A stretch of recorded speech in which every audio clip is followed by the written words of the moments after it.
নামাজ কিভাবে পড়তে হয় জানার দরকার আছে না নাই? নামাজ ঠিক করে পড়তে হবে। ঠিক করার দুইটা পদ্ধতি।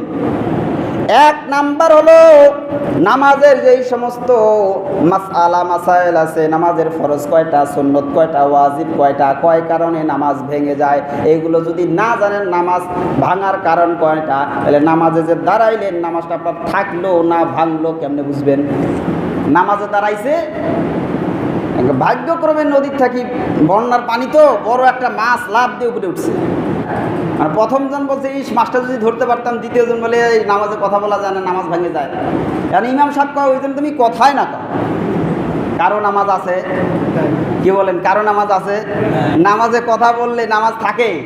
তা নামাজ ভাঙার কারণ, আমাদের নামাজের ভিতরে যদি অকারণে বিনা কারণে কোনো কারণ নাই যদি কাশও দেন, কাশেন যদি কোনো কারণ নাই, বিনা প্রয়োজনে যদি কাশের, নামাজ ভেঙে যাবে।